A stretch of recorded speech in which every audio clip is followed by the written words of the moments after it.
Xiaomi অনল তাদের নতুন entry লেভেলের ডিভাইস Redmi A1। ডিভাইসটি এবছরের রেডমির সবচেয়ে কমদামি ফোন। এটি একটি বাজেট ফ্রেন্ডলি স্মার্টফোন। এই বাজেট স্মার্টফোনে HD+ স্ক্রিন, মিডিয়াটেক প্রসেসর এবং বড় 5000 mAh এর একটি ব্যাটারি দিয়েছে Xiaomi। তো চলুন দেখে নেওয়া যাক Redmi A1 এর ফুল স্পেসিফিকেশন ও এর দাম সম্পর্কে। এই এন্ট্রি লেভেলের ডিভাইসটি কতটুকু ভ্যালু ফর মানি দিচ্ছে আমাদের। ফার্স্টে আসি Redmi A1 এর বক্স কন্টেন্ট এ কি থাকছে। Redmi A1 এর বক্সে থাকছে কিছু ডকুমেন্ট বা ইউজার ম্যানুয়াল, একটি USB Type-C কেবল, একটি 10 ওয়াটের ফাস্ট চার্জার এবং সবশেষে থাকছে Redmi A1 ডিভাইসটি। এই ছিল ফোনটির বক্স কন্টেন্ট। প্রথমেই কথা বলি Redmi A1 এর ডিসপ্লে সম্পর্কে। Redmi A1 এ থাকছে একটি 6.52 চির IPS LCD ডিসপ্লে, যার রেজুলেশন হচ্ছে 720x1600 পিক্সেল এবং ডেনসিটি হচ্ছে 269 ppi। Redmi A1 এর রিফ্রেশ রেটে থাকছে 60 Hz, কারণ এই বাজেটে 90 Hz দেওয়া সম্ভব নয়। দাম অনুযায়ী এর ডিসপ্লে অনেক ভালো এবং অনেকটাই শার্প।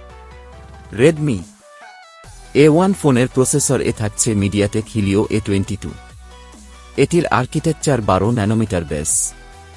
Xiaomi Redmi A1 এর RAM ও ROM দেওয়া হয়েছে, 2GB RAM ও 32GB internal storage.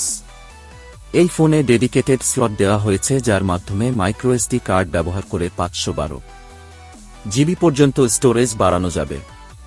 Redmi A1 এ Android 12 ও Xiaomi UI। এখন কথা বলি Redmi A1 এর ক্যামেরা সম্পর্কে। এতে থাকছে ডুয়েল ক্যামেরা সেটআপ। এর প্রাইমারি ক্যামেরা হিসেবে থাকছে 8 মেগাপিক্সেলের সেন্সর, অপরটি হল 0.3 মেগাপিক্সেলের একটি আল্ট্রা ওয়াইড সেন্সর। সেলফি এবং ভিডিও চ্যাটের জন্য ফোনটির সামনে একটি 5 মেগাপিক্সেল সেলফি ক্যামেরা সেন্সর দেওয়া হয়েছে। এখন আসা যাক এর ব্যাটারি সম্পর্কে। Redmi A1 ডিভাইসে ব্যাটারি হিসেবে থাকছে 5000 mAh একটি ব্যাটারি। এই ব্যাটারি চার্জ দেওয়ার জন্য থাকছে 10 ওয়াটের একটি ফাস্ট চার্জার। Redmi A1 এর 2GB RAM ও 32GB স্টোরেজ ভেরিয়েন্টের জন্য ভারতে এর দাম ধরা হয়েছে 6499 রুপি এবং বাংলাদেশে 8000 টাকার মতো। ভারতে এই ফোনটি ই-কমার্স সাইট অ্যামাজন ও Xiaomiর স্টোর এবং মোবাইল স্টোরে পাওয়া যাবে। এটি বাংলাদেশে Xiaomiর স্টোর ও মোবাইল শপে পাওয়া যাবে।